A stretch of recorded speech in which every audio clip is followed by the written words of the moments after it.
Isaac, ok.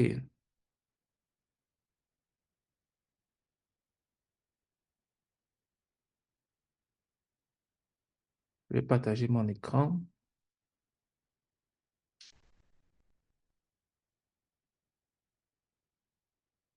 Il y a des gens dans la vie, ils aiment les nouvelles choses. Ils aiment commencer des nouvelles choses. Mais quand cette chose qui est nouvelle commence à pas à traîner sur le temps, ils perdent, ils perdent la motivation du début. Ils connaissent pas commencer et achever. Ils savent pas commencer un truc et terminer.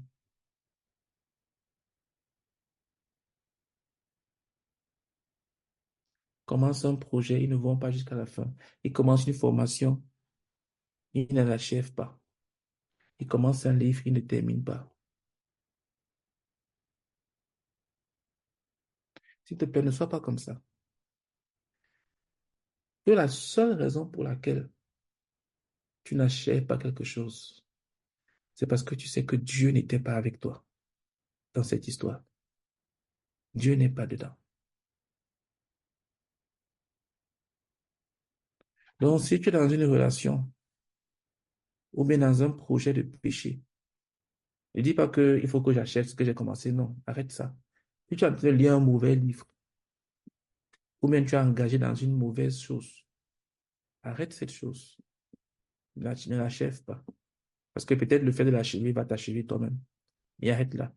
Mais si tu es en train de faire une chose que tu sais être correcte, être dans la volonté de Dieu, être ce que Dieu veut pour toi, s'il te plaît, va jusqu'au bout. Quelles que soient les pensées, les motivations, les raisonnements, va seulement jusqu'au bout. Va seulement jusqu'au bout. Et achève ce que tu as commencé. Nous sommes en train de faire ce que nous faisons chaque année, c'est une formation. C'est comme une impartition. Tu es en train de recevoir, tu es en train d'apprendre quelque chose. Nous avons déjà lu 3 livres de cette manière. On est au 3e livre, en fait. Dans ce livre-ci, on est en train d'étudier le chemin de la sanctification. C'est-à-dire que, normalement, quelqu'un devrait pouvoir saisir le message et, au sortir de ce livre, non pas avoir une connaissance, mais entrer dans l'expérience de la vie de sanctification. Normalement, il y a des journées que tu devais réécouter pour bien saisir, parce que parfois, la première fois, on ne saisit pas, ou bien parfois, quand c'est en direct comme ça, on peut être distrait. Mais le but n'est pas d'avoir de la connaissance qui ne va te servir à rien du tout, ni connaissance flottante. Le but, c'est d'entrer dans l'expérience du message. Le but, c'est d'entrer dans l'expérience du message. Voici par exemple une autre. Je crois qu'il y a un esprit de vagabondage dans la pensée de plusieurs personnes. Le frère Jacques disait souvent que les gens sont possédés, mais ils ne savent même pas qu'ils sont possédés. Ou alors, il expliquait que certaines personnes sont sous l'influence des démons. Ils ne le savent même pas. Ils ne le savent même pas. Les démons de l'errance qui te fait errer à gauche, à droite dans la pensée. Tu es bien là sur place, mais tu n'es pas stable. Tu es dans l'instabilité. C'est un démon, c'est un esprit. Tu ne fais rien en profondeur. Tout ce que tu commences, tu laisses tomber. Il n'y a aucune grande montagne dans ta vie. Tout ce que tu as, c'est des petites collines. Un démon de l'errance. Il va à gauche, à droite. Rien de solide dans ta vie. Tu frappes un peu ici, tu quittes, tu pars un peu là-bas. Tu ne poursuis, tu ne creuses rien en profondeur. C'est dommage. Beaucoup de personnes ne savent pas qu'ils sont sous l'influence des démons. Le démon n'est pas en eux, mais le démon est à l'extérieur, en train de travailler avec eux pour les pousser dans certaines directions. Ils ne comprennent pas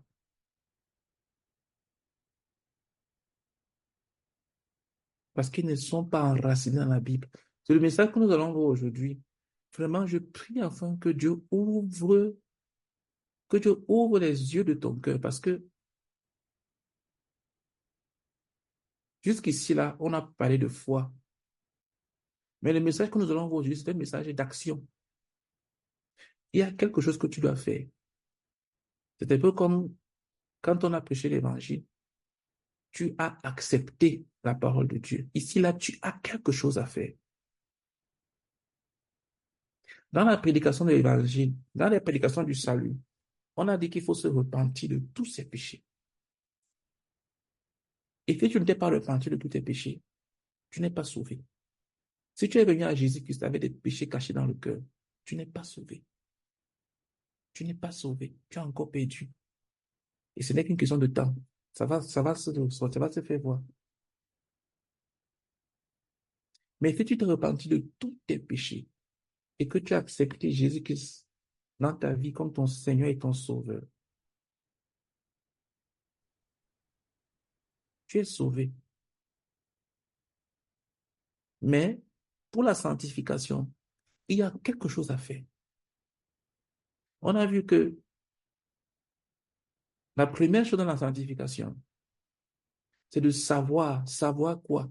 Savoir que tu es mort en Christ et tu es mort avec Christ. Pourquoi? Parce que quelqu'un qui est mort, le péché n'a plus de pouvoir sur lui. Certains prennent ça comme une connaissance de plus. Ok, je dois savoir, je sais. Est-ce que ça change quoi sur toi, cette connaissance-là? Cet enseignement qu'on a vu là, on a insisté.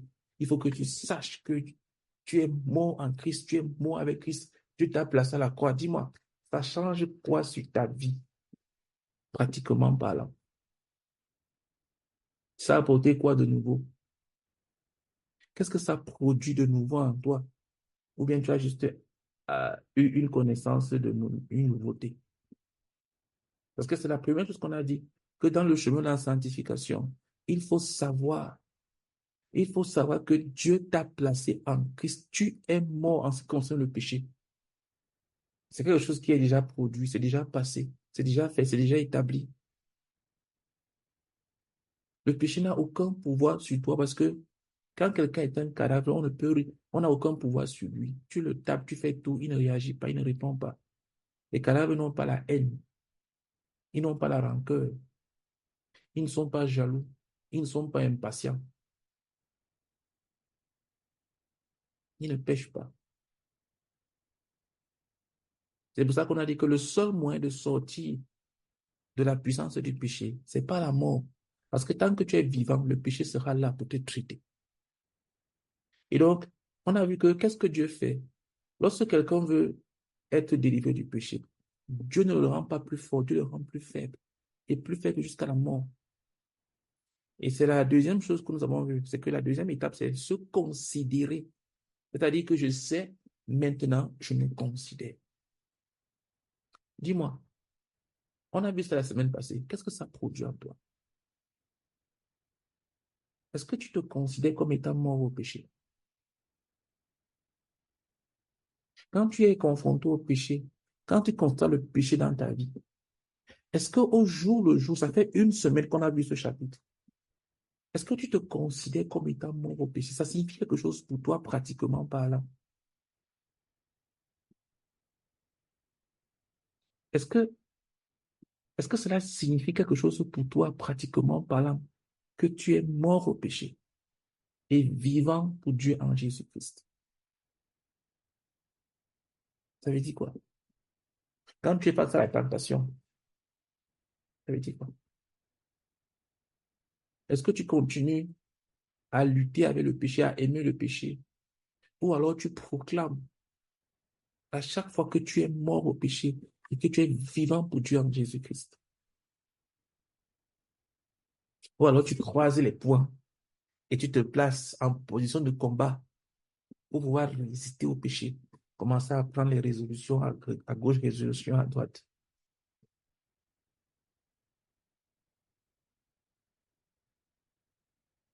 Est-ce que ces vérités-là que nous avons vues ont produit quelque chose en toi? S'il te plaît, prends le temps pour souvent réécouter les messages que nous donnons les lundis. Ce n'est pas juste pour les entendre, c'est pour que tu puisses, pour que ça puisse entrer, c'est-à-dire que cela puisse t'impartir, que ça entre en toi, à l'intérieur. N'écoute pas juste comme ça, et puis après tu passes. C'est pour ça qu'on les reposte sur le groupe.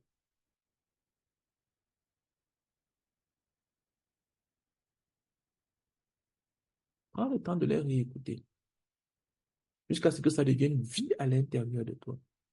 Il y a des proclamations que Dieu a faites, des promesses que Dieu a dites, mais si tu ne les proclames pas, elles ne vont pas devenir vie en toi, même comme c'est Dieu qui leur a dit. Et tu vas finir par croire que non, Dieu n'a rien fait, Dieu n'a rien dit. Parce que tu ne les proclames pas suffisamment. Dieu dit que tu es mort au péché. Dieu dit que tu es vivant pour Dieu en Jésus-Christ. Est-ce que tu proclames cela jusqu'à ce que tu y crois? Ou bien tu es encore là en train de mettre tes stratégies pour lutter de par tes propres forces contre le péché? Tu n'as pas encore fini de lutter. Tu vas encore lutter des années et des années jusqu'à ce que tu arrives à bout de toi-même. Parce que ce que je suis en train de dire, le livre que nous sommes en train de lire, le message que je suis en train d'enseigner chaque lundi, c'est pour ceux qui sont arrivés à bout d'eux-mêmes en ce qui concerne le péché. Ceux qui savent qu'il n'y a aucune solution en eux, ils ont besoin d'un sauveur. Ceux qui se sont écriés, misérable que je suis, qui va me délivrer? Si tu n'es pas encore arrivé à ce point, ce que je suis en train de dire, ce sera juste des belles paroles, des connaissances que tu vas emmagasiner. Et tu ne vas pas entrer dans l'expérience. Tu n'es pas prêt. C'est comme quelqu'un à qui on parle de Jésus, à qui on demande de se repentir de tous ses péchés. Mais il aime encore son péché. Il aime encore sa petite amie ou bien son petit copain. Ou bien elle aime encore son petit copain, son partenaire de péché. Et la personne te dit non, je ne peux pas accepter parce que j'aime encore mon copain, celui avec qui je couche, je vis dans le péché. Ou bien j'aime encore ma petite amie. Il n'est pas prêt pour le salut. Et celui qui est un enfant de Dieu et qui n'est pas arrivé à bout de lui-même, il n'est pas prêt pour la sanctification. Jusqu'à ce que tu arrives au point où tu confesses que il n'y a rien de bon en moi. J'ai besoin du Seigneur Jésus-Christ pour venir me délivrer. Si tu n'es pas arrivé à ce point, tu n'as pas encore compris le chemin. Tu n'es même pas encore à la première étape. C'est pour ça que dans ce chapitre, dans ce livre, il y a une partie qu'on appelle l'introduction. Pour d'abord apprêter les cœurs. Tu dois arriver à bout de toi-même.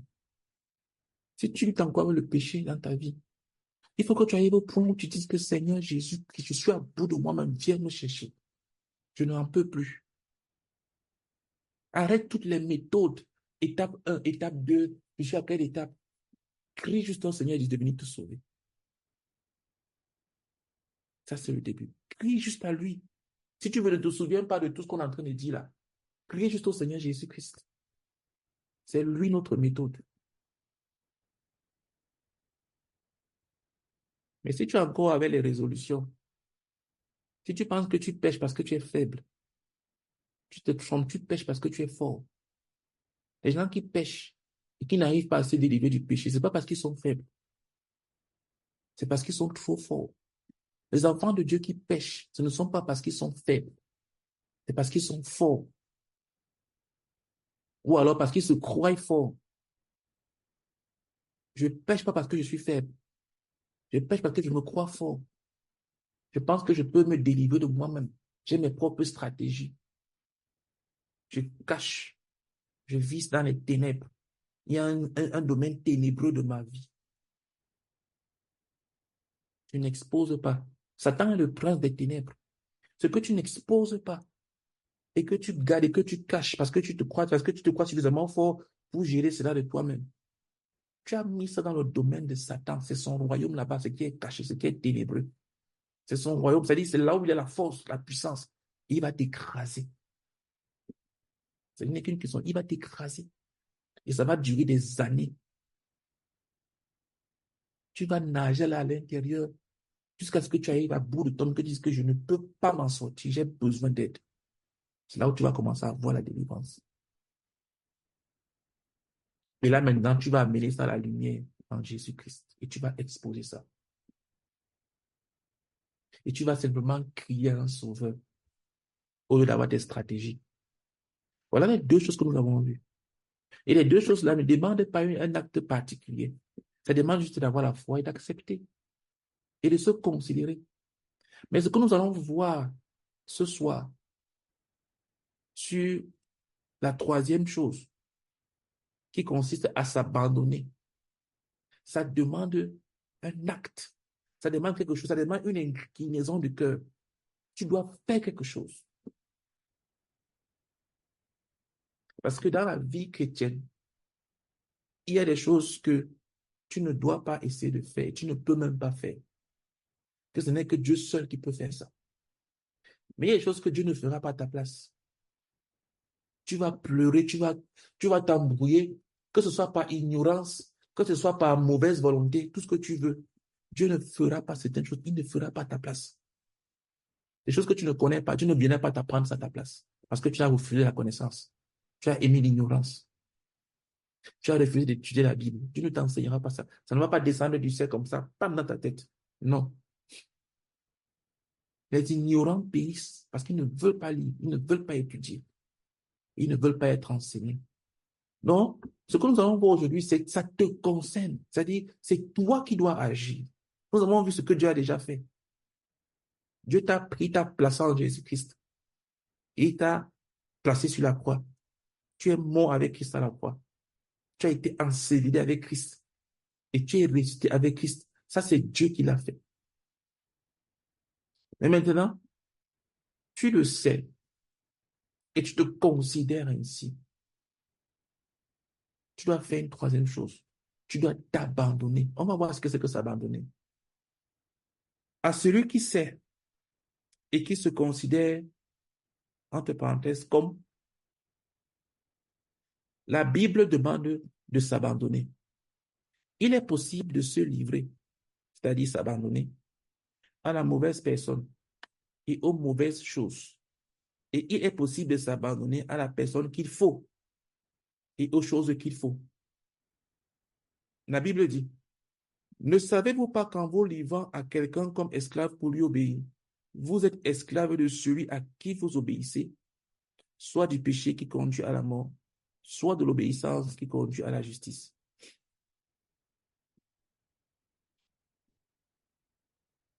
Romains 6, verset 16. La Bible continue en insistant qu'on ne doit pas se livrer aux mauvaises choses. Il est dit que le péché ne règne donc point dans votre corps mortel et n'obéissez pas à ses convoitises. Ne livrez pas vos membres au péché comme des instruments d'iniquité, mais donnez-vous vous-même à Dieu comme étant vivant de mort que vous étiez et offrez à Dieu vos membres comme des instruments de justice. Romains 6, 12 à 13. Écoute, la Bible demande de ne pas livrer tes membres parce qu'il sait que tu n'es pas sous la domination du péché. C'est un mensonge. Ah, je n'arrive pas à m'empêcher. C'est un mensonge. Tu es délivré de la puissance du péché.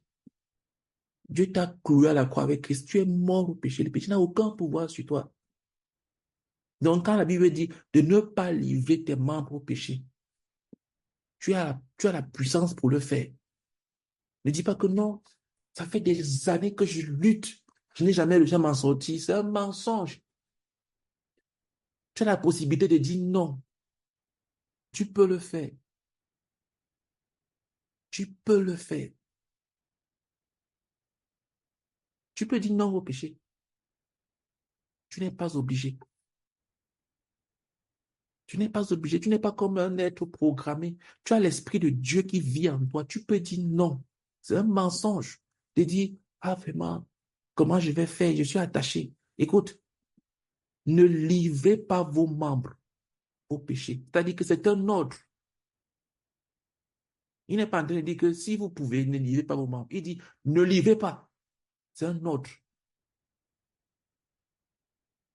Il n'est pas en train de dire que lorsque vous le pouvez, ne livrez pas. Lorsque tout va bien, ne livrez pas.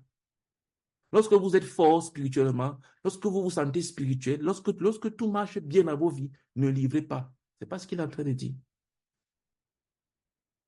quel que soit comment tu te sens, il dit, ne livrez pas vos mains au péché.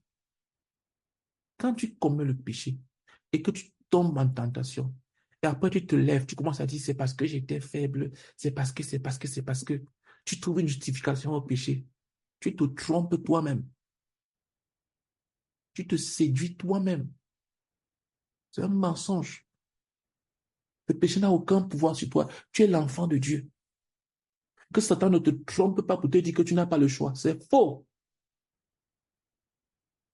C'est faux. Ce sont les non-croyants qui ne peuvent rien faire. Les non-croyants, leur vie normale, c'est de vivre dans le péché.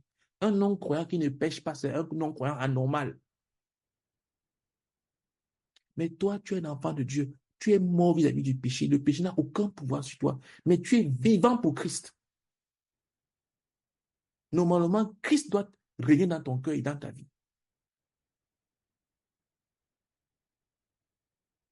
Donc, ce livret veut dire que nous établissions un trône dans nos cœurs et nous y intronisons un roi et devenons des serviteurs ou plutôt esclaves de ce roi. Cela veut dire que nous nous engageons à lui obéir en tout temps. Il n'y a qu'un seul roi qui doit être intronisé par ceux qui ont connu et considéré. Ce seul roi est le Seigneur Jésus-Christ. Tu n'as qu'un seul roi. C'est-à-dire, c'est ton choix. Dieu ne le fera pas à ta place. Tu vas pas rester comme ça un jour, tu vas dormir, tu vas te réveiller et tu vas ressentir dans ton cœur que Jésus-Christ domine ta vie. C'est faux. Tu dois t'arrêter un jour. Comme un jour tu t'es arrêté et tu as décidé de l'accepter dans ta vie comme ton Seigneur et comme ton Sauveur. C'est pareil. Un jour tu dois t'arrêter et tu dois décider que Jésus-Christ doit régner dans ma vie en toutes choses. Que je me sente bien, que je me sente mal, il règne dans ma vie. Que je sois d'accord, que je ne sois pas d'accord, il règne dans ma vie. C'est un choix. Que ça me lève, que ça me rabaisse, Jésus règne dans ma vie.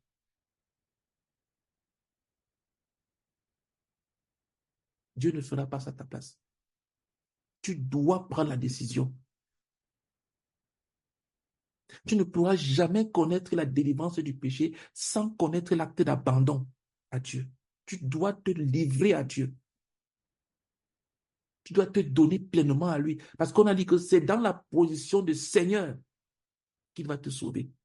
C'est en tant que roi qu'il va te purifier. Parce que s'il ne domine pas dans ta vie, qui d'autre va dominer dans ta vie? Toi-même. Qu'est-ce que tu peux faire devant Satan? Tu es plus fort que Satan. Tu es plus intelligent que lui. Un être qui vit depuis je ne sais pas combien de milliards d'années. Tu réfléchis mieux que lui, que Satan.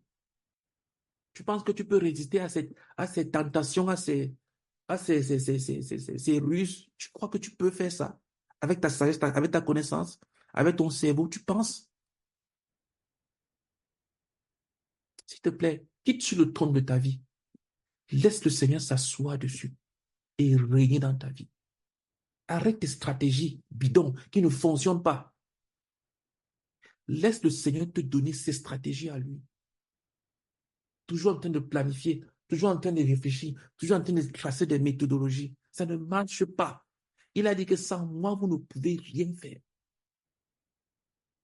S'il te plaît, ce que je suis en train de dire là, arrive vite à ce niveau. Parce que ce que je suis en train de dire, ce n'est pas pour la tête. Je parle au cœur. Il y a des gens parmi vous là qui sont en train de m'écouter, mais ils m'écoutent avec la tête. S'il te plaît, écoute-moi avec ton cœur. Arrive rapidement à ce point où tu comprends qu'il n'y a rien de bon en toi. Il n'y a que Jésus qui seul qui peut te sauver. Et arrête de faire des stratégies et regarde à lui et fais-lui confiance. S'il te plaît, arrive à ce niveau-là rapidement. Sinon tu vas galérer. Tu vas galérer. Ainsi, nous devons nous livrer à Dieu. Nous devons nous abandonner à lui. Pendant qu'on conduit sur une route secondaire, donnant sur une route à grande circulation, on voit souvent les signes CD. Connaissez le petit signe triangulaire là? qui parle de céder le passage. C'est-à-dire que si quelqu'un arrive, tu laisses passer. Tu n'as pas la priorité. C'est souvent un point, point, point. Ce n'est pas un stop. C'est que tu n'as pas la priorité. Tu es en train d'avancer et puis tu vois quelqu'un qui arrive, tu t'arrêtes. Parce que tu vas couper son chemin. Cet insigne veut dire que celui qui vient de la route secondaire doit s'arrêter. En cédant, ma volonté en tant que volonté mineure s'approche de la volonté de Dieu qui est la volonté majeure. La volonté mineure s'arrête afin que la volonté majeure puisse agir. La Bible dit, mais donnez-vous vous-même à Dieu comme étant vivant, de mort que vous étiez, et offrez à Dieu vos membres comme des instruments de justice. Romains 6, verset 13. Ainsi, maintenant, livrez vos membres comme esclaves à la justice pour arriver à la sainteté. Romains 6, verset 18. Écoute, donne ton corps à Dieu. Soumets ta volonté, ce libre arbitre que Dieu t'a donné là, soumets ça à sa volonté à lui. C'est comme si tu étais en train d'avancer quelque part et puis, bam, tu arrives, tu te rends compte que, ah, voici plutôt ce que Dieu veut que je fasse. Qu'est-ce que tu fais? Pardon, arrête-toi et suis seulement ce que Dieu est en train de dire. Personnellement, pour moi, dès que j'ai discerné que voilà ce que Dieu veut, je vous assure, je suis tranquille. Que ça me fasse plaisir, que ça m'énerve. Pour vous dire une petite... Attends, je m'assure que la personne n'est pas connectée. Pour vous dire un petit truc, je n'avais pas l'intention d'assister au siège de prière du week-end passé. J'avais planifié une retraite où je serais seul à la maison. Je vais passer du temps avec Dieu et ainsi de suite. Et pendant que j'étais en train de méditer le jeudi, je ne sais plus si c'est mardi ou probablement mardi, je crois, ou jeudi entre les deux. Le Seigneur m'a dit, tu vas au siège ce week-end. J'avais déjà dit à Seigneur que je ne pars pas. Je voulais passer vraiment un week-end tranquille, à la maison libre, où je voulais passer du temps avec le Seigneur. Le Seigneur m'a dit, tu vas au siège. Je n'étais même pas en train de réfléchir sur le siège, donc je n'ai même pas posé la question à Dieu. Pour moi, c'était arrêté que je ne parte pas au siège. J'avais des choses à faire. J'avais mon week-end planifié, j'avais mes livres que je devais lire, j'avais des choses que je voulais faire. J'avais des vidéos que je voulais faire. J'avais plein de choses que j'avais planifiées. Et pendant que je méditais sur un passage, sur autre chose, je ne pensais même pas au siège. Pendant que j'étais en train d'écrire, la parole sort seulement, tu vas au siège ce week-end.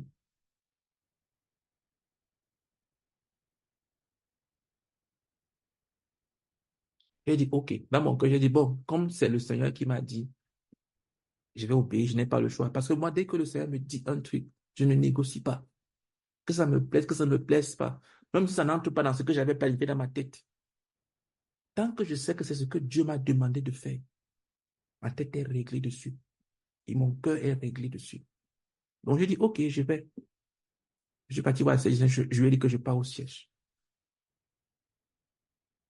Et puis, quand je suis arrivé, je me suis dit, OK, bon, je suis là, mais je peux quand même me retirer et puis faire mon travail que j'avais à faire. J'ai tellement de choses à faire. Il faut que je me retire et que je fasse des choses pour avancer dans ce que je suis en train de préparer, dans mes objectifs.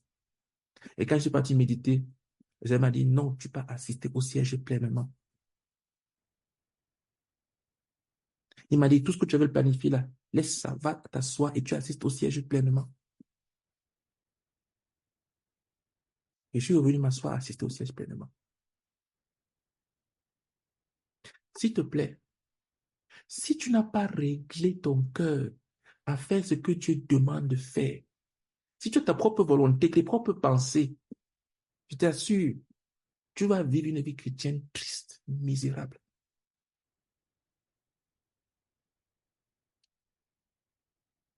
Il dit, donnez-vous vous-même à Dieu. Il n'a pas dit que Dieu vous donne à lui-même. Il dit, toi-même, prends-toi et donne-toi à Dieu. Comme étant vivant, de mort que tu étais avant là. Parce que tant que tu ne t'es pas donné à Dieu, tu es mort. Il dit, offrez à Dieu vos membres comme des instruments de justice. La justice, c'est la volonté de Dieu. Des instruments pour accomplir la volonté de Dieu. Qu'est-ce que Dieu veut te concernant? Est-ce que tu fais les choses seulement parce que ça t'arrange? Parce que ça te plaît? Parce que tu es épanoui à l'intérieur? Tu es à l'aise? Ou bien parce que Dieu t'a demandé de faire cette chose-là?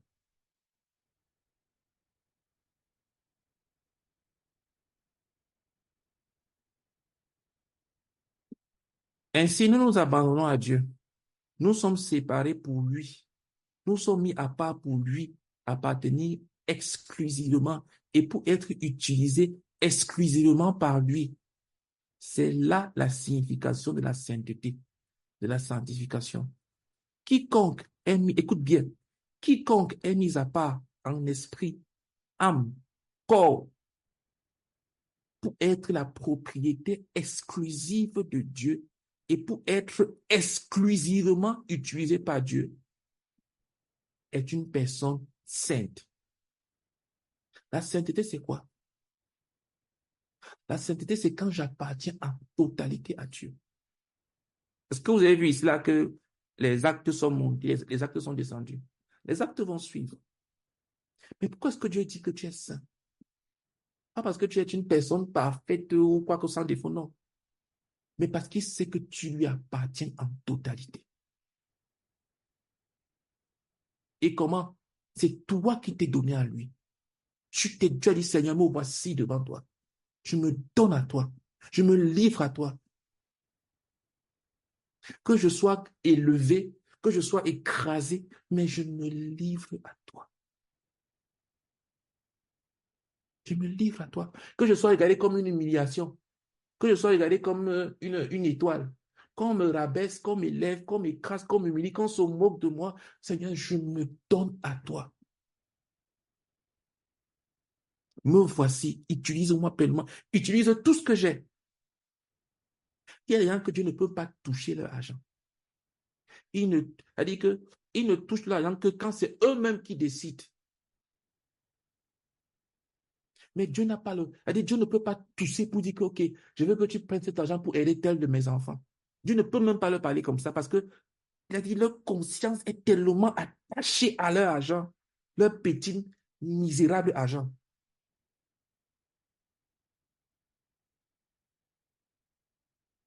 S'accroche à des miettes. Et après, ils disent qu'ils sont des enfants de Dieu. Écoute, quand tu te donnes en totalité à Dieu, avec tout ce que tu as, tout ce que tu es, c'est ça qu'on appelle la sainteté. Ce n'est pas parce que tu es parfait, parce que tu n'as pas de défauts, parce que tu n'es pas en train de bagarrer à gauche, à droite. Non. C'est parce que tu lui appartiens. Il sait que tu lui appartiens. Il te regarde. Il sait que tu lui appartiens. Et toi, tu t'es donné à lui. C'est pas que, mais bien sûr que j'appartiens à Dieu comme tout le monde. Quand quelqu'un me répond, quand je pose une question à une personne et que la personne te répond comme tout le monde, bien sûr, tu comprends que la personne n'a bien compris ou bien c'est une personne qui a parlé d'un hypocrite, pas possible. Quand est-ce que tu as décidé de te donner à Dieu en totalité? À quel moment? Tu as pris cet engagement quand? Il y a un livre qui s'appelle Sanctifié et consacré pour le ministère spirituel.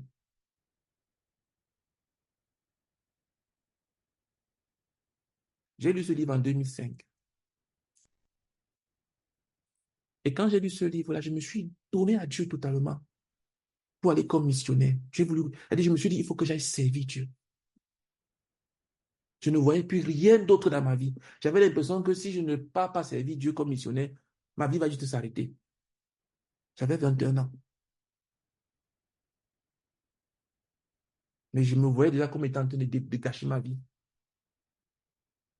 Quand est-ce que tu t'es arrêté pour dire, Seigneur, je me donne à toi? Je ne parle pas de donner sa vie, comment on fait la prière, tout. Non. Tu as dit que Seigneur, ma vie t'appartient. Je prends la résolution de te plaire. Plusieurs d'entre vous ne sont même pas mariés. Je ne sais même pas s'il y a des mariés parmi vous qui m'écoutez. Bon, peut-être que ceux qui vont écouter après seront là, ils sont mariés. Je t'assure, le mariage, écoutez-moi bien, le mariage est l'instrument par excellence pour casser l'orgueil et briser le moi. Si tu entres dans le mariage et que tu n'as pas pris la résolution de te donner totalement à Dieu, je t'assure, tu vas souffrir. Il y a des gens qui veulent se marier. Il faut que je me marie, je me marie. Alors que la personne ne peut même pas supporter 2 semaines de mariage. Tu ne peux même pas supporter 2 semaines de mariage. Dans le mariage, tu deviens un. Ça veut dire que tu ne t'appartiens plus. Mais les gens veulent brûler pour le mariage. Mais ils ne se sont pas donnés à Dieu. Ils ne se sont pas donnés à Dieu. Écoute, si tu ne t'es pas donné totalement à Dieu, tu es passé à côté de la santé, la sainteté, de la sanctification. Une personne sainte est une personne qui s'est elle-même donnée en totalité à Dieu. Elle dit, j'appartiens à Dieu. Tout ce que j'ai appartient à Dieu. Que ça me plaise, que ça me plaise pas, c'est pour Dieu. Ma maison appartient à Dieu. Mes vêtements appartiennent à Dieu. Mon argent appartient à Dieu. Ma formation, mon école, mon éducation, tout ce que j'ai appartient à Dieu. Les enfants de Dieu qui sont en train de fréquenter, ah, moi, ce sont mes parents qui se sont battus pour que j'aille à l'école.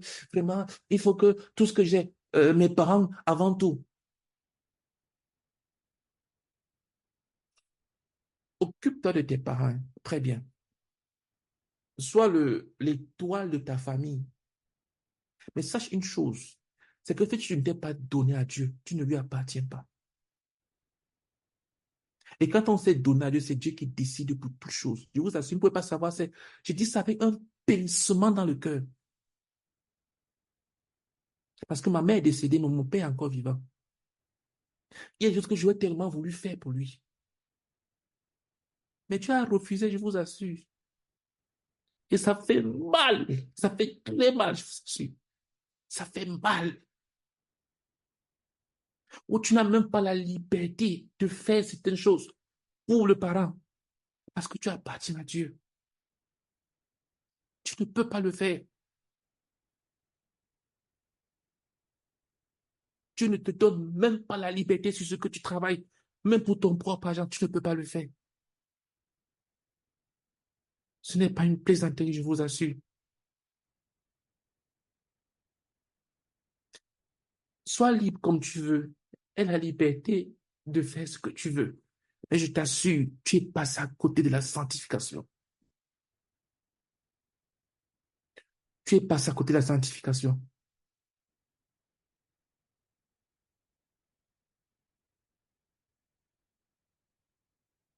Il se soumet totalement à Dieu afin que Dieu le monopolise absolument. Il faut que Dieu prenne la totalité de ta vie, que Dieu domine dans tous les aspects de ta vie, dans ton travail, dans tes études, dans tout ce que tu as,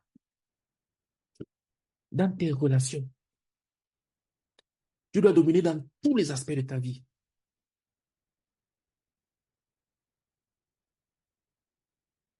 Sinon, tu lui appartiens pas. Ne te trompe pas.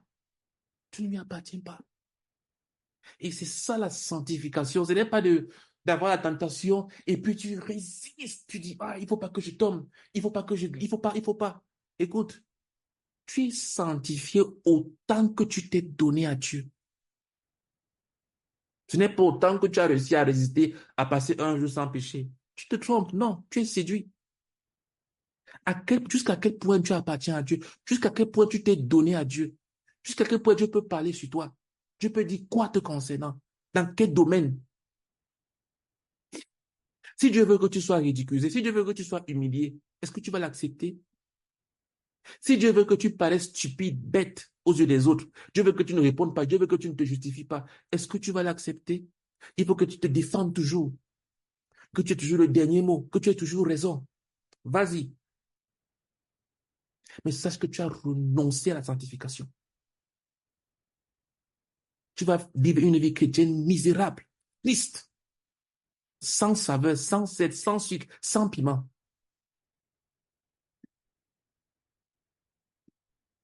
Tu vas vivre une vie chrétienne triste. Parce que Dieu va te laisser. Oui, tu vas prier, tu vas dire, oh mon père chéri, oh Dieu d'amour, il va te donner tous les cadeaux, mais il sait que tu ne lui appartiens pas. Il sait. Parce il n'a aucune liberté sur ta vie. Tu vis comme tu veux. Quand tu es content, tu fais bien les choses pour Dieu. Quand tu es fâché, tu fais mal les choses. Tu lui fais le chantage. Ton appartenance à lui dépend de tes humeurs. Tu ne lui appartiens pas. Ainsi, se livrer veut dire que je suis complètement à lui, à 100%. Mon esprit, mon âme, mon corps et mon tout lui sont abandonnés sans réserve et sans regret. Il y a des gens qui regrettent leur vie dans le monde. Ah, vraiment, ce n'est pas si ce n'est pas la vie chrétienne, si là, ce que vraiment, ils regrettent d'être chrétiens. Ils vont même jusqu'à envier les non-croyants. Est-ce que c'est ton cas? Tu dis vraiment, vraiment, c'est parce que me suis donné à Dieu, sinon je n'allais pas être misérable comme ça. Quoi? Tu te donnes au Dieu du ciel et tu penses que ta vie est misérable. Tu fais chanter qui? Retourne dans le monde. Va te livrer au péché. Si pour toi, c'est pas un privilège d'appartenir à Dieu, tu penses que Dieu va te supplier pour que tu te donnes à lui. S'il te plaît, retourne dans le monde et va pleinement vivre dans le péché. Et puis tu meurs, et puis tu vas en enfer. Parce que tu regrettes. Tu regrettes. Je regrette ma vie passée. Tu regrettes. Peut-être tu ne le dis pas, mais tu le penses. Tu le penses. La vie chrétienne, vraiment, c'est même que j'ai des vies comme ça. On est tellement embrigadés, on est tellement... Écoute, tu ne connais rien de la vie chrétienne. Rien du tout. Si c'est ce que tu penses. Tu ne connais rien de la vie chrétienne. Un chrétien qui a des réserves, qui se retient, un chrétien qui a des regrets d'être devenu chrétien, d'avoir donné sa vie à Jésus-Christ et qui regrette, s'il te plaît, retourne dans le monde, va pécher. Vas-y. On ne fait pas le chantage à Jésus-Christ.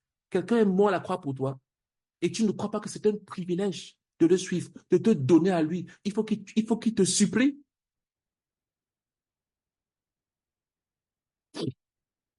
Non. Tu dois lui donner ton tout. Tu dois lui appartenir en totalité. Jésus-Christ doit posséder tout. Si Jésus-Christ veut que tu quittes l'Europe et que tu retournes en Afrique, tu dois y aller avec joie. Mais il y a des gens qui sont là, ils sont accrochés. Si Jésus-Christ veut que tu ailles vivre dans un village au fin fond d'un pays africain où personne ne te connaît, tu dois y aller avec une pleine joie. Au lieu de t'accrocher. Mes dons, mes talents, mes biens, etc., je les lui donne sans condition. Se livrer veut dire que dès le moment où je m'abandonne, ma seule préoccupation dans la vie devient la connaissance et l'accomplissement de sa volonté. Quelle que soit sa volonté, je l'accepte avec joie. Donc, écoute, je suis passé trop vite. Il dit, ma seule préoccupation dans la vie, ça va devenir quoi? Connaître et accomplir la volonté de Dieu. Quand je me suis donné à Dieu, je ne dois avoir qu'une seule préoccupation, connaître et accomplir sa volonté. Quelle que soit sa volonté, je l'accepte avec joie. Pas une joie, un riz jaune, les riz d'entreprise. Quand le manager ou bien quand le patron fait une blague, tout le monde doit rire, même si tu n'as pas compris. Quand on applaudit, tout le monde doit applaudir. Tu es en train de dormir, tu es dans une réunion, les gens applaudissent, tu te réveilles, tu applaudis aussi. Non, on ne parle pas de cette joie d'hypocrite-là. Il faut que tu trouves ta joie dans le Seigneur. Si cette volonté veut, par exemple, que je reste à l'université comme son ambassadeur, j'accepte cela avec joie. Le frère, à ce moment qu'il écrivait ce livre, il était un professeur d'université, il enseignait à l'université. C'est comme ça, c'est de ça qu'il parle ici. Il est en train de dire que si la volonté de Dieu veut qu'il reste à l'université comme enseignant, il va rester là-bas avec joie. Si cette volonté m'envoie ailleurs comme un évangéliste itinérant, je l'accepte avec joie. S'il dit que non, démissionne, quitte, va ailleurs, il accepte avec joie. Si cette volonté veut, par exemple, me garder au Cameroun, je l'accepte avec joie. Il parle de lui. Il était invité dans plusieurs grands pays. Les Américains sont venus le voir pour le supplier de venir établir son ministère aux États-Unis.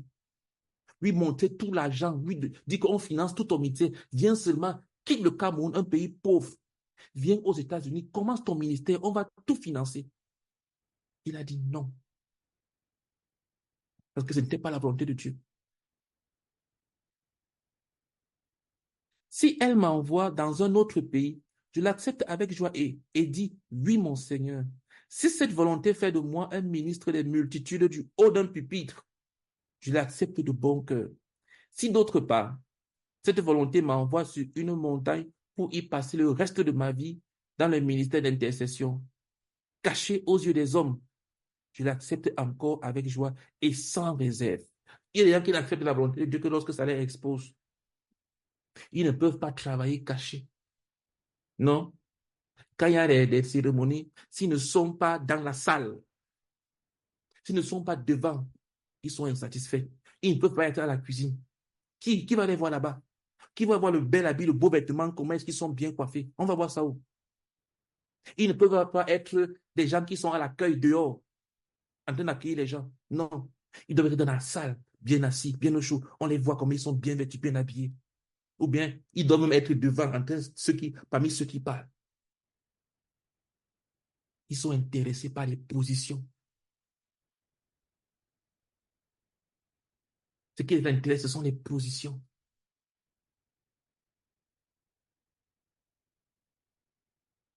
Les positions devant les gens, devant l'homme.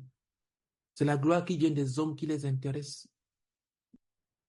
Je suis disposé à être grand, entre guillemets, ou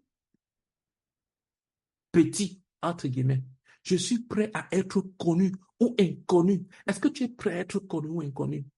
Ah, on ne s'intéresse pas à moi. Vraiment, on ne me remarque même pas. Depuis que je suis là, personne ne m'a regardé. J'ai tel problème. Il n'y a personne qui vient me rendre visite.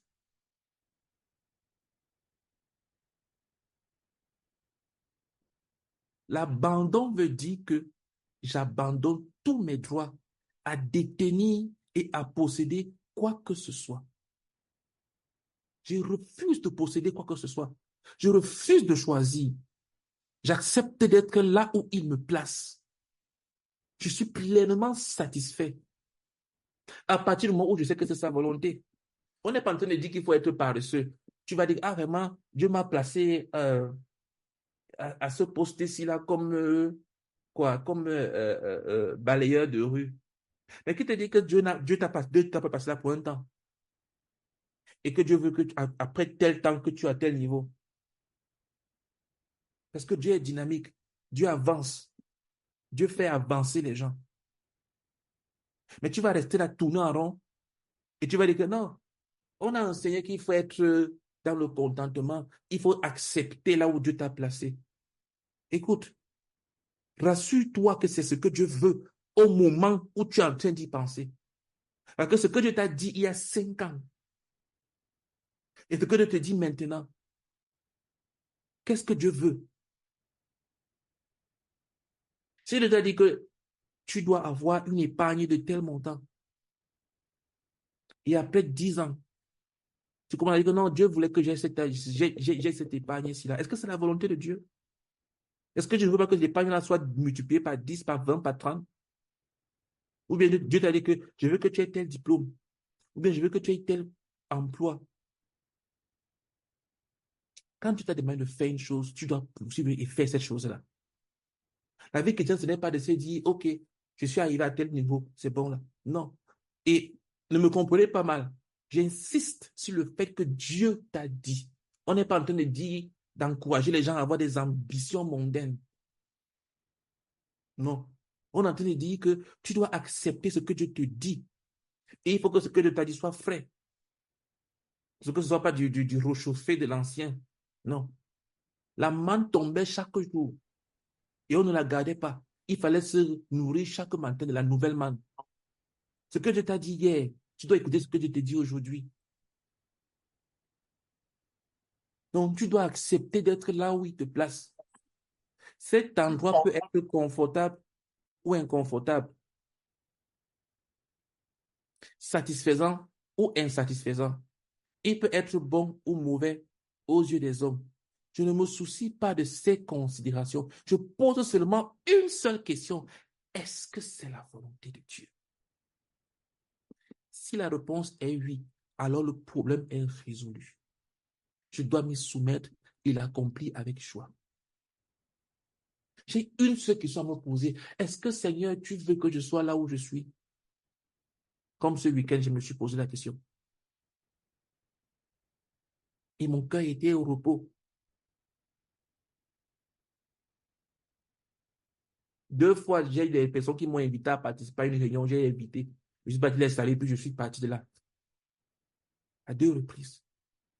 Je leur ai dit que je suis un siège de la sœur d'Israël.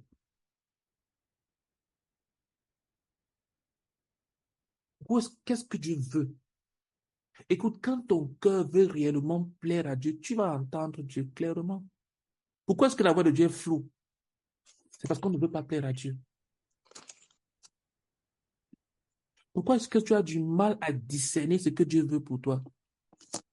C'est parce que tu cherches à entendre ce que tu as déjà pour toi-même dans le cœur. Mais je vous dis la vérité, quand ton cœur est tranquille et que tout ce qui t'intéresse, c'est faire la volonté de Dieu, je t'assure que tu vas entendre Dieu clairement. Si dans ton cœur, ce que tu veux, c'est faire la volonté de Dieu, que ça te plaise pas, je t'assure, tu vas entendre Dieu. Parce que Dieu parle et sa voix sonne. Mais elle sonne dans le cœur de ceux qui veulent lui obéir. Ceux qui ne veulent pas lui obéir ne l'entendent pas. Ils sont sourds. Ils s'entendent eux-mêmes. Ils se trompent en disant, Seigneur, c'est quoi ta volonté? Qu'est-ce que tu attends? Qu'est-ce que tu veux? Mais ils sont déjà enracinés à faire ce qu'ils veulent. Personnellement, moi, quand il y a un truc que je ne peux pas faire, j'ai plus de facilité à entendre Dieu. Mais quand il y a un truc qui me plaît tellement, que j'ai tellement envie de faire, parfois j'ai du mal à entendre Dieu. Je préfère parfois demander directement à mon dirigeant.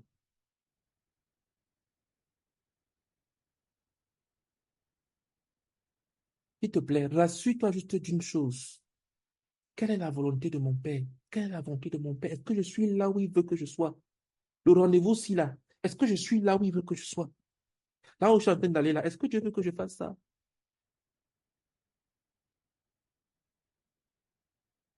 Qu'est-ce qu'il attend de moi en ce moment-ci? Il y a des appels qui ne devaient pas être décochés quand tu es au bureau.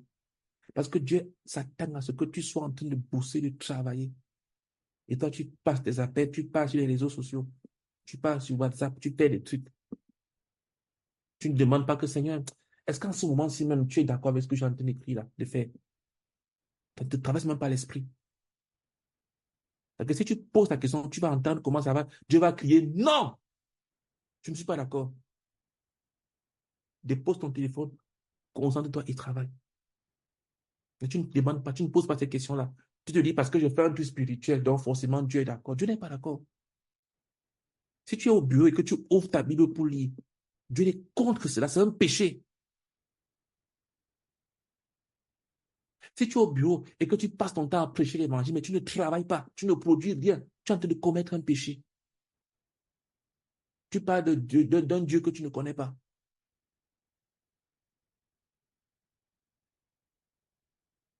Parce que tu es en train de construire une mauvaise réputation à Dieu.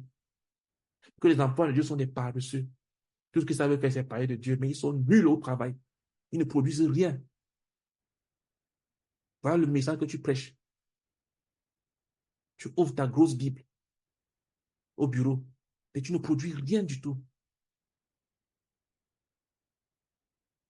Le Seigneur Jésus-Christ, qu'est-ce qu'on disait? Le fils du charpentier. Vous pensez que si son père, ou bien même lui-même, avait fait un mauvais travail, avait été un mauvais charpentier, que tout ce qui comptait s'écroulait, vous pensez que les pharisiens ne l'auraient pas attaqué dessus? Regardez sa réputation en tant que charpentier. Ou est-ce qu'on l'a une seule fois critiqué pour son travail de charpentier? On a dit que la charpente que tu as construite là-bas s'est écroulée. Tu as fait du mauvais travail. Ou une seule fois, les pharisiens l'ont accusé. Parce qu'il faisait bien tout ce qu'il faisait. Regardez Paul, le faisait des tentes. Une seule fois où quelqu'un venait le critiquer sur son travail. Une seule fois. Dans l'Ancien Testament, allons, Daniel. Où une seule fois on a critiqué Daniel pour son travail à Babylone. Une seule fois. David. Une seule fois on a critiqué David pour son travail. Une seule fois. Est-ce que ce n'était pas des enfants de Dieu? Est-ce qu'ils ne parlaient pas de Dieu? Est-ce qu'ils ne prêchaient pas autour d'eux? David était un chantre de l'Éternel. Mais quand il fallait faire la guerre, quand il fallait faire son travail, il était professionnel. Il le faisait bien.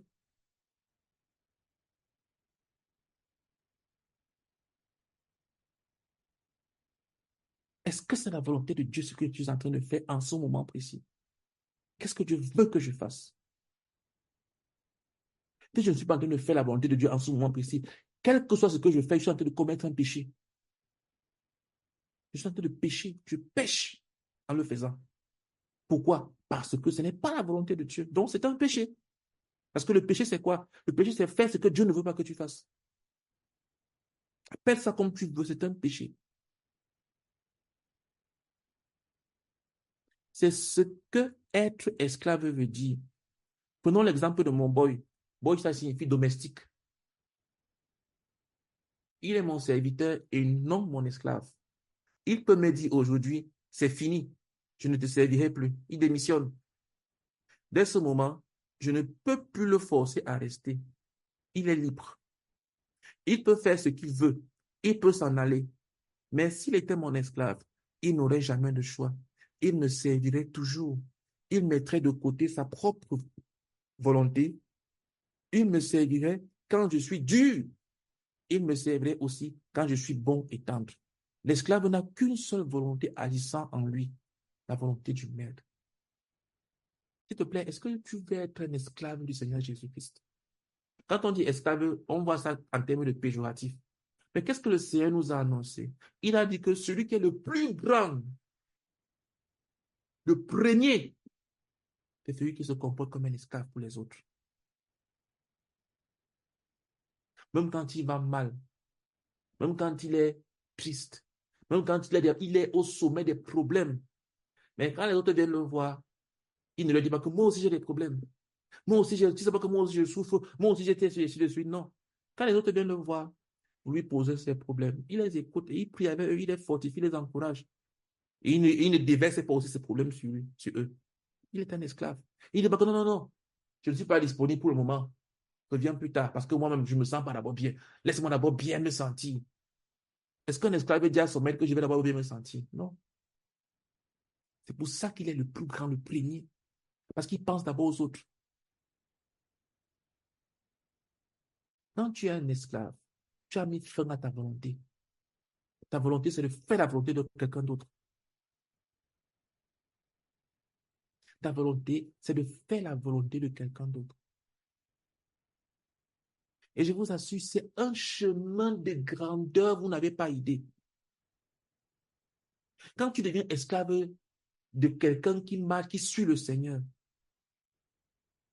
c'est un chemin de grandeur. Quand tu décides de mettre ta volonté de côté, tes émotions, tes sentiments, toi-même de côté, afin de pouvoir poursuivre quelqu'un d'autre, c'est-à-dire que Dieu va t'amener à une vitesse fulgurante. Parce que c'est dans la souffrance, c'est dans la douleur que le progrès se construit. Ce n'est pas dans l'aisance et le confort. C'est un mensonge. La gloire ne vient jamais sans passer par la croix. En tout cas, c'est comme ça que le Seigneur fonctionne. Le Seigneur ne donne aucune couronne à ceux qui n'ont pas mis sur la croix. Si tu n'as pas été crucifié, tu n'auras pas de couronne. Si tu n'as pas été écrasé, rabaissé par Dieu, tu n'auras pas d'élévation. Donc, quand quelqu'un a pris à mordre la poussière, à baisser la tête, à suivre quelqu'un d'autre, à mettre ses émotions, ses envies de côté pour les émotions, les envies de quelqu'un d'autre, à cause de Dieu, Dieu va élever une telle personne très loin. C'est ça qui fait la différence. Vous êtes là, vous tournez ensemble au même endroit. Certains s'élèvent, d'autres restent, ne grandissent pas. D'autres avancent très lentement. D'autres même,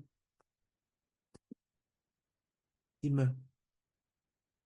Ils s'égarent à cause du cœur. Quand tu décides d'être esclave de quelqu'un, que je décide de mourir à moi-même, je décide que je meurs à moi-même pour le bien des autres. Je suis focalisé sur c'est ce qui est meilleur pour les autres ou bien pour cette personne-ci. Parce que tu ne peux pas être dirigeant de plusieurs personnes si tu n'as pas appris à être, qu'est-ce que je dis?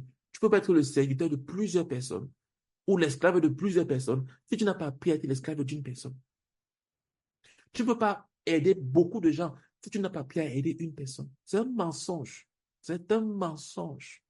Si tu prends 10 000 euros et que tu donnes un euro à 10 000 personnes, je t'assure, tu n'auras pas un merci. Mais si tu prends les 10 000 euros là, tu donnes ça à une seule personne, tu as plus de chances d'avoir le merci.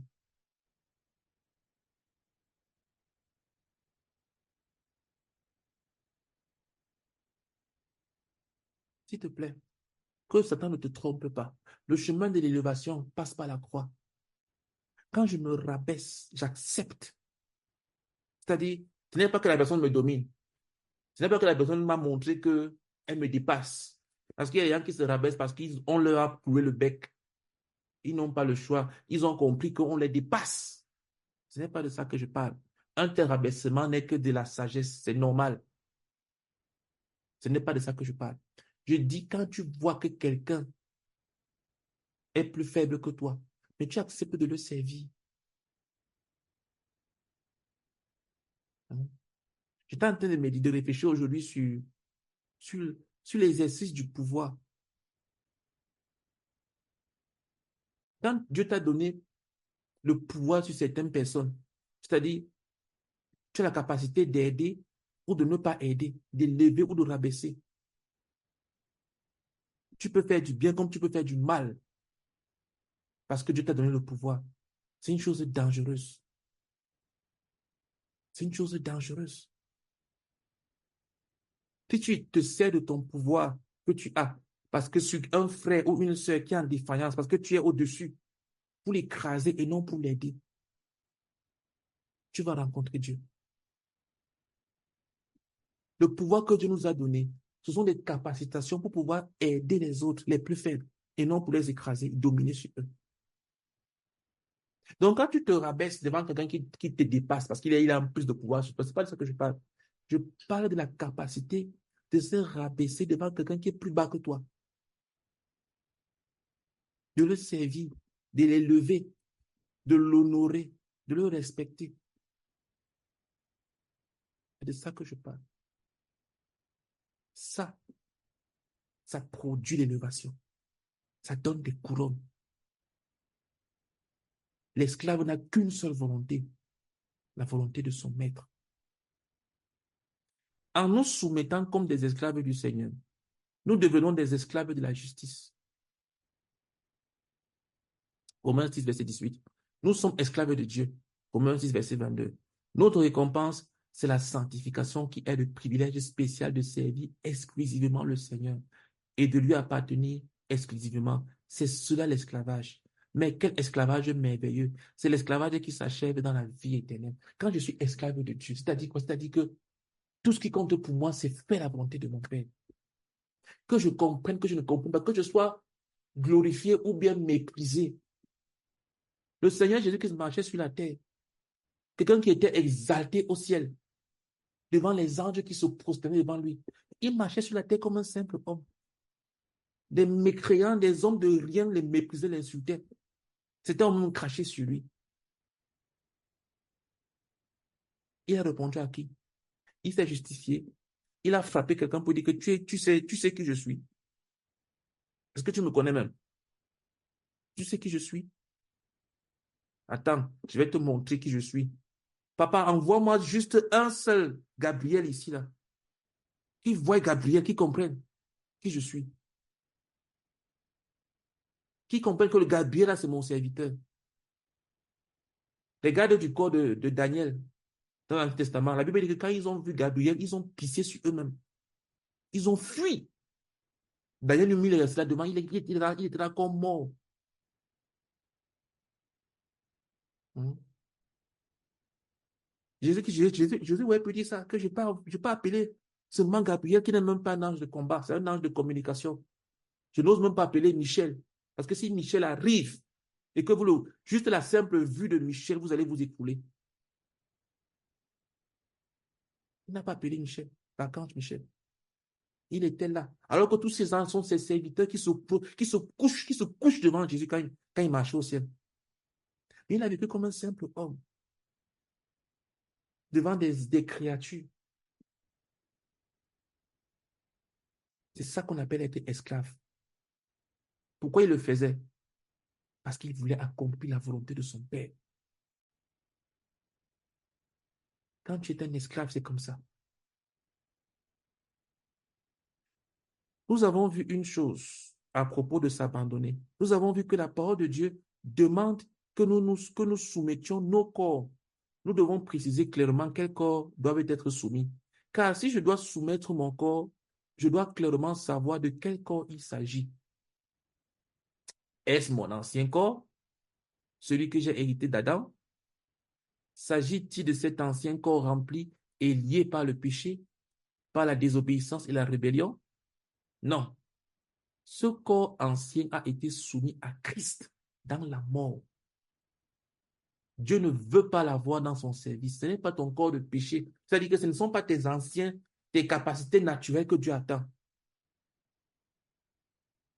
Ce qui n'est pas coulé à la croix, Dieu n'en a pas besoin. Le corps qui doit être soumis est celui qui a été crucifié, voilà, avec Christ. Celui qui est mort en Christ et qui est ressuscité avec Christ, enseveli avec Christ et rendu vivant avec Christ. Voilà le corps dont Dieu recherche. C'est un corps vivant qui est passé par la mort et la résurrection.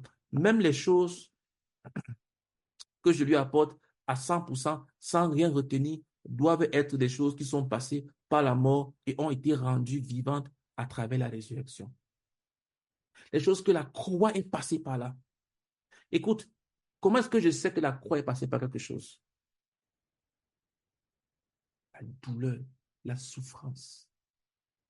Ce par quoi je n'ai pas souffert à cause du nom de Dieu. Parce que si j'ai souffert à cause de ma bêtise, de mon indiscipline, ce n'est pas la croix.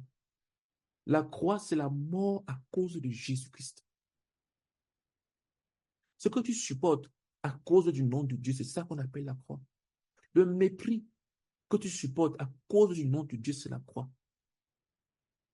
La souffrance, l'inconfort que tu supportes à cause du nom de Dieu, c'est cela qu'on appelle la croix. La croix, c'est quoi? C'est la souffrance que je supporte à cause du nom de Dieu, à cause du nom de Jésus-Christ.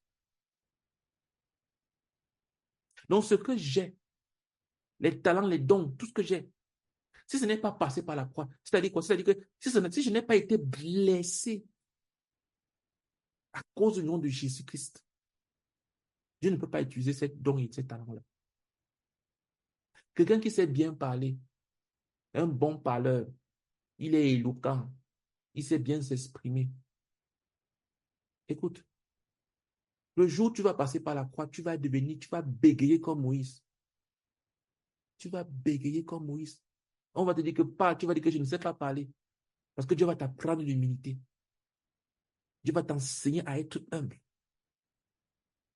Dieu va t'enseigner à ne pas t'accrocher à tes talents. Parce que tu sais bien parler. La Bible dit que Moïse était puissant en parole. Moïse avait le verbe, il savait parler. Moïse était un homme d'autorité. C'était un commandant, un général d'armée, un conquérant. Quand Moïse parlait, les gens se taisaient. Mais qu'est-ce qu'il a dit quand Dieu lui a demandé de partir? Be, be, be, be, be. Sa parole est passée par la croix. Pendant 40 ans, Dieu a appris à Moïse à se soumettre à quelqu'un d'autre. Et la femme qu'il avait, Séphora, n'était pas une femme facile. Le mariage avait cassé, avait brisé Moïse. Moïse était devenu un homme brisé que Dieu pouvait utiliser. Écoute, si Dieu ne t'a pas encore brisé, il ne peut pas t'utiliser. Parce que quand on prend un morceau de pain et qu'on le casse une fois, ça fait combien de parts? Deux parts. Tu peux être utilisé pour deux personnes. Quand on casse chacune des parts là encore, ça fait combien de parts en tout? Quatre parts. tu peux être utile à 4 personnes. Donc, si tu vas devenir quelqu'un que Dieu va utiliser pour des multitudes, tu es en train de dire que Dieu émiette-moi. Rends-moi comme une poudre. Et ça, c'est le mortier de Dieu. Dieu va t'écraser au travers des problèmes, des difficultés. Et tu vas les supporter, tu vas les porter. Tu ne vas refuser de te compromettre. Parce que si tu cherches à fuir, quand tu vas aller t'endetter pour résoudre les problèmes de dette, tu es en train de fuir les problèmes d'argent, tu es en train de fuir l'œuvre de Dieu. Quand tu vas aller chercher un parrain dans le monde, une connaissance, un réseautage, au lieu de recevoir par la prière et de te battre selon ce que Dieu t'aura montré, tu es en train de fuir. Mais ce n'est qu'une question de temps. Tu ne peux pas fuir Dieu. Tu vas faire des choses, mais tu vas revenir le trouver là. Je vous ai partagé déjà mon cas. J'ai commencé à travailler en 2007. Mais Dieu m'a enseigné quelque chose. Chaque fois que je commençais un truc, je m'accrochais avec mon premier manager. On s'entendait comme deux gouttes d'eau. Mon premier manager, on était comme ça, on était liés ensemble, très proches. On a même dormi sur le même lit ensemble, chez lui. Parce qu'on a travaillé une fois très tard, on a fini vers 2 ou 3 heures du matin. Je ne pouvais pas rentrer chez moi. Il m'a amené, comme il était véhiculé, il m'a amené chez lui en voiture. On est parti à la maison chez lui. Pour vous dire à quel point on était proches tous les deux. Et je lui prêchais l'évangile de toutes mes forces. Jusqu'à aujourd'hui. Aujourd'hui, il a créé une entreprise, une société. On était très proches. Qu'est-ce que Dieu a fait? Dieu m'a enlevé sous lui. Il m'a donné un manager avec qui c'était comme l'eau et le feu entre lui et moi. Je m'étais même repenti devant le frère Zach parce que je criais sur ce manager-là. Parce que je me trouvais être plus gradé, plus diplômé que lui. Lui, il avait plus d'expérience que moi. Mais moi, j'étais plus diplômé que lui. J'avais un diplôme plus élevé que lui. Et je le méprisais. Et je détestais quand il était dur envers moi. Et le frère Zach m'avait demandé que pour me dire que mais le diplôme, c'est quoi? C'est juste un papier. Mais je n'avais pas appris la leçon. J'ai dit, qu'est-ce qu'il faut que je fasse? Il faut que je démissionne. Je parte ailleurs. J'ai démissionné, je suis allé ailleurs. Même schéma. Tu commences avec quelqu'un avec qui je m'entends bien. Après, Dieu enlève la personne, il me met quelqu'un avec qui c'est dur, c'est difficile. Qu'est-ce que je fais? Je dis, OK, je quitte là-bas, je pars ailleurs. Jusqu'à ce que je comprenne que c'est comme ça que Dieu fonctionne avec moi. Dieu veut m'enseigner quelque chose. Donc, tu peux fuir la main de Dieu. Tu peux trouver des astuces, comment glisser. Dès que ça devient dur, tu fuis. Tu prêtes l'argent ici pour résoudre tel problème. Ou bien tu vois tel grand pour t'aider. Tel grand tombe dans le monde pour t'aider à faire telle chose. Vas-y. Mais si Dieu t'aime, Dieu ne va pas laisser tomber. Donc, la leçon que je devais apprendre en 2007, je suis encore en train de suivre cette leçon-là aujourd'hui. Parce que je n'avais pas prise là-bas. Je suis en train de l'apprendre maintenant. Donc, si tu fuis la main de Dieu, tu vas la retrouver devant. Tu ne peux pas échapper. Mais si Dieu t'aime, Dieu ne va pas te lâcher. Il va continuer à t'écraser, à t'écraser, à t'écraser, à t'écraser, jusqu'à ce que tu baisses la tête et que tu te soumettes. Et c'est comme ça qu'il va t'élever.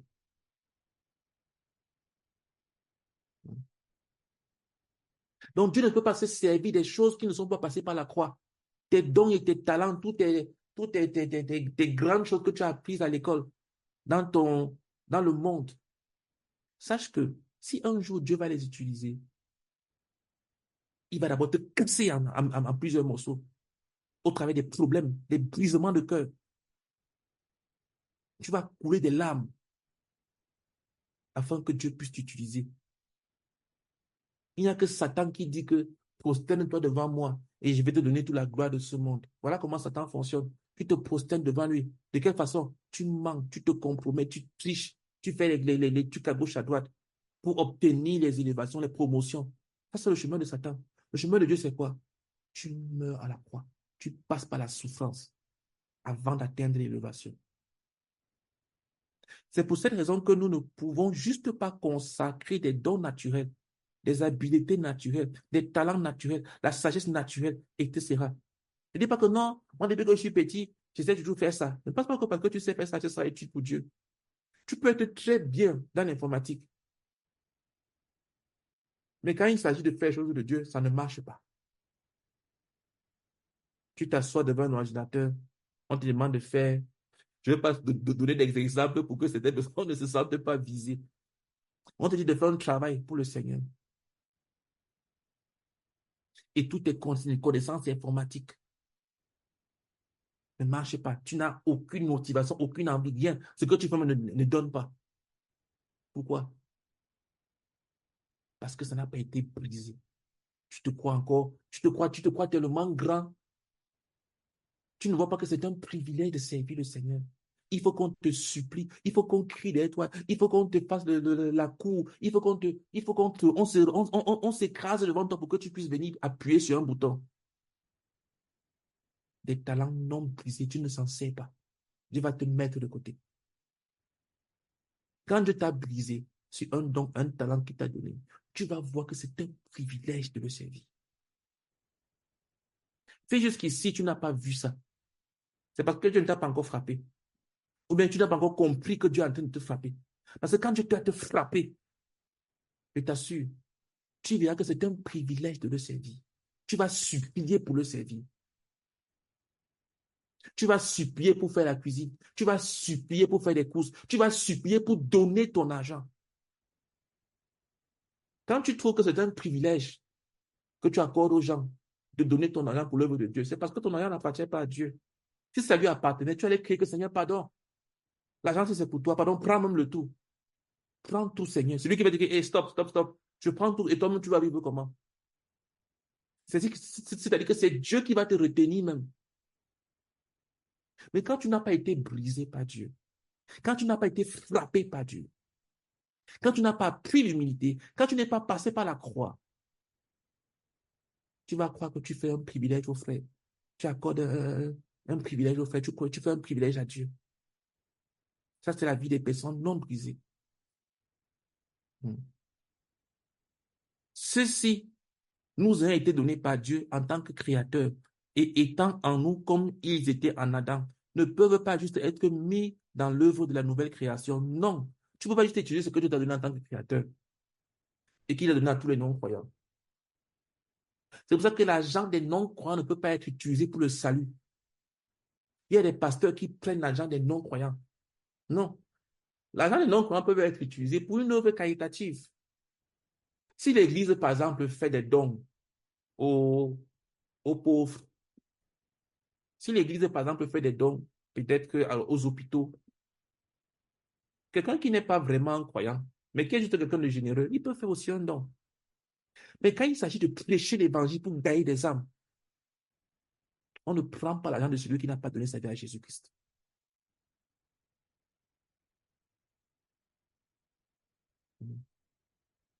Donc, tes dons et tes talents naturels que tu as reçus doivent être soumis à la mort et ce que Dieu ressuscitera peuvent être utiles dans l'œuvre de la nouvelle création. Il faut que ça passe par la mort. Un non-croyant ne peut ni se consacrer lui-même, ni consacrer quoi que ce soit de ce qu'il possède au Seigneur. C'est pas possible. Quand tu es un non-croyant, tu n'appartiens pas à Dieu. Alors tu ne peux rien lui donner. Dieu ne s'intéresse pas à tes biens, il s'intéresse à ton cœur. Donc si tu donnes tes biens à Dieu, mais que tu gardes ton cœur, ça lui sert à quoi? Est-ce que c'est bien que tu as, c'est pas lui qui te les a donnés? Un non-croyant et tous ses biens ont besoin non seulement d'expérimenter la mort sur la croix et l'ensevelissement, mais aussi de recevoir la nouvelle vie de Dieu avant que la consécration soit possible.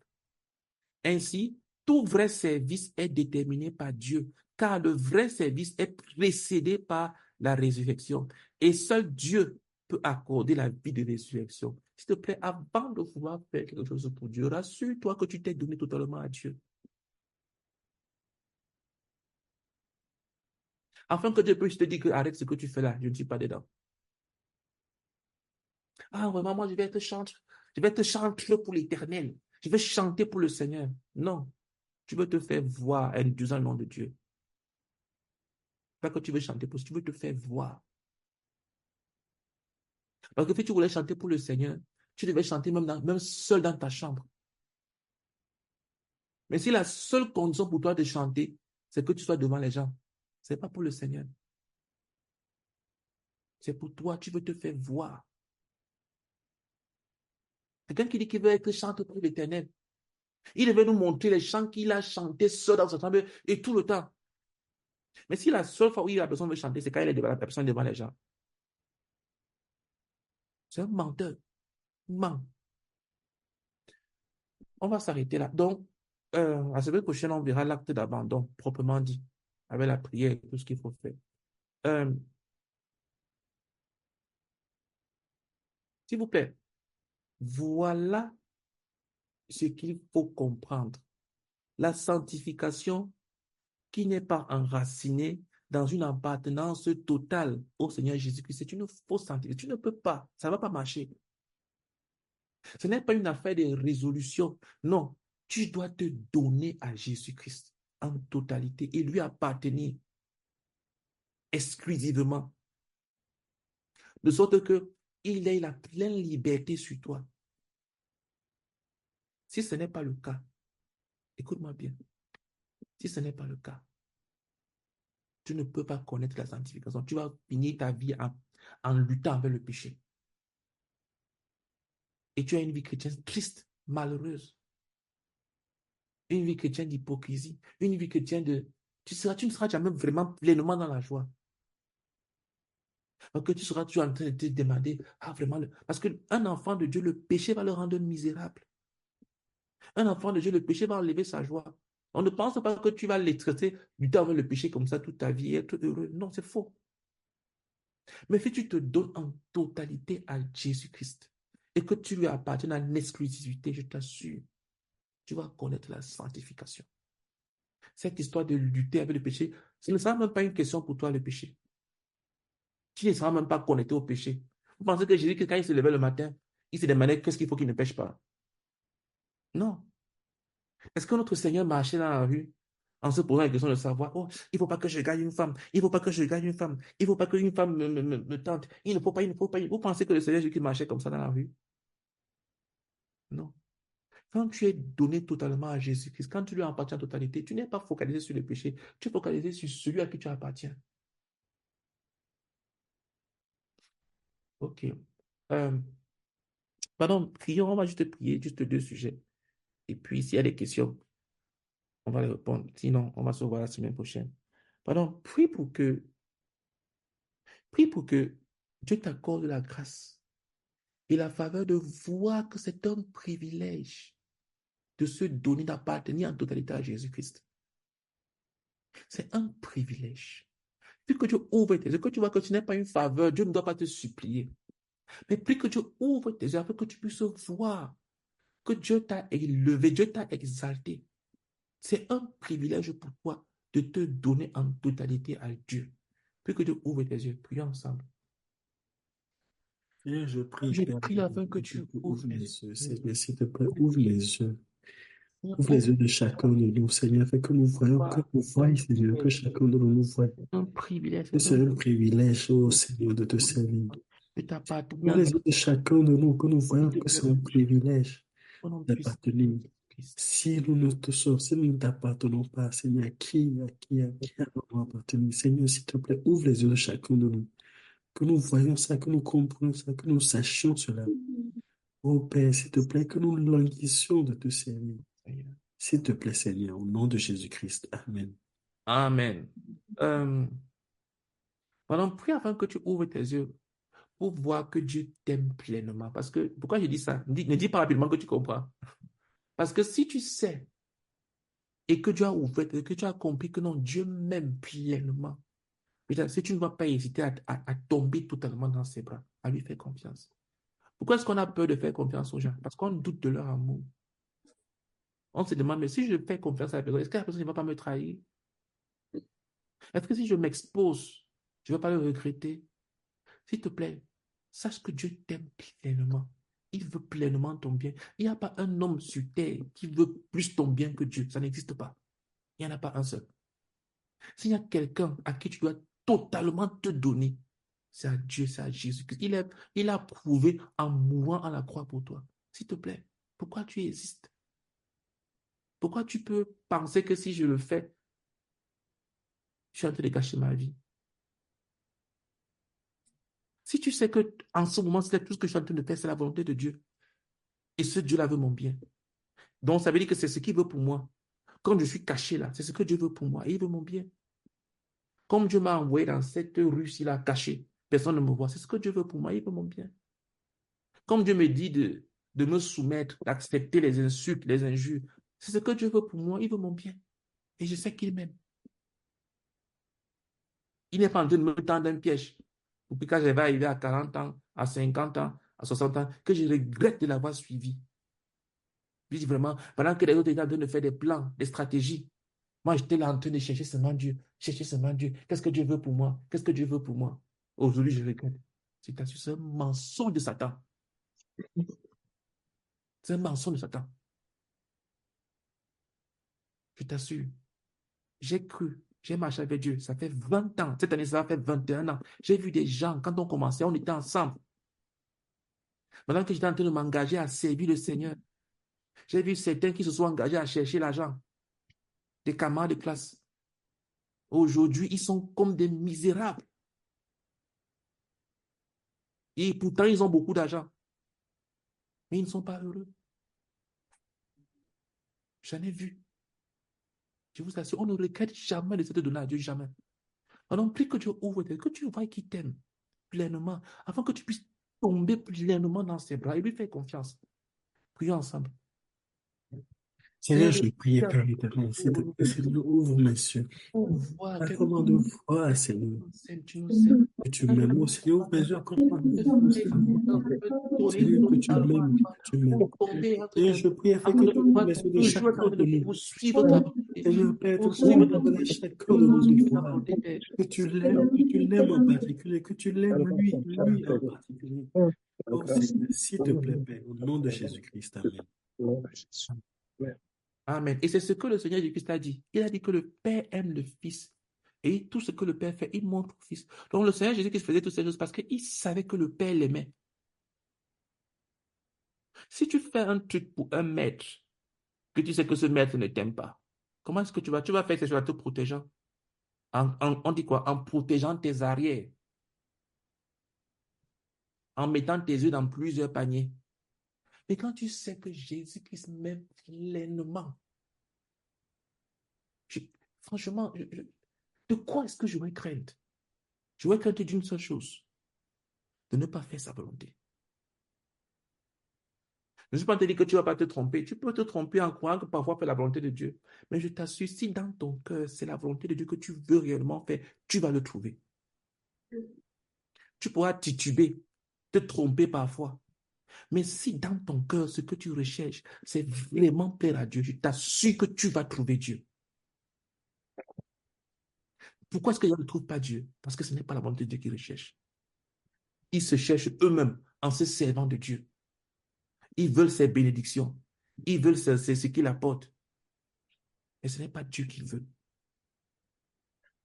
Et après, ils sont trompés, ils échouent, ils sont misérables, ils disent qu'ils ont perdu leur temps. Ils commencent à devenir sages entre guillemets. Non. Je t'assure, Dieu t'aime pleinement. Tu peux lui faire confiance. Recherche sa volonté et cherche à lui plaire en toutes choses. Tu pourras ne pas comprendre, ça pourra faire mal, ça pourra te blesser.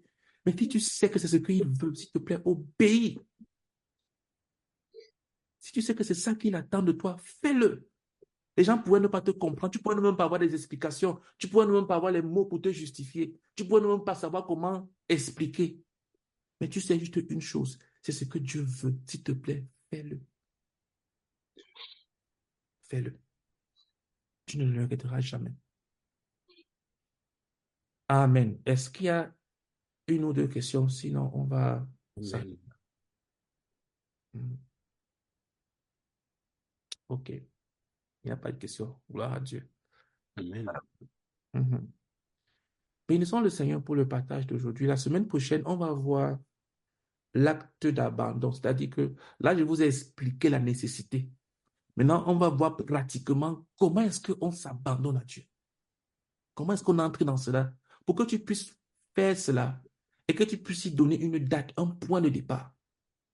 On le verra la semaine prochaine. Bénissons le Seigneur pour le moment que nous allons passer ensemble et pour tout ce que ça nous a enseigné. Prions. Seigneur, nous te bénissons, nous te rendons grâce. Merci, Seigneur. Seigneur, je te bénis, te disons Le merci. moment, Seigneur, Père, que nous venons de passer ensemble. Seigneur, merci. Ô Père éternel, pour tout ce que tu nous as enseigné, Oh Seigneur. Seigneur, Nous accorde nous cela la savons semaine de prochaine, Seigneur. s'abandonner de ce livre et toi-même, toi, Seigneur, gloire et louange à toi. Amen. Seigneur, nous prions afin que tu protèges, Seigneur, cela dans le cœur de chacun de nous. Oh Seigneur, que cela apporte un changement. Seigneur, dans la vie de chacun de nous, que cela nous pousse, oh Seigneur, vraiment nous donner totalement à toi. Et Seigneur, nous prions afin que tu nous ramènes encore plus nombreux, Seigneur, lundi prochain pour être enseignés auprès de toi.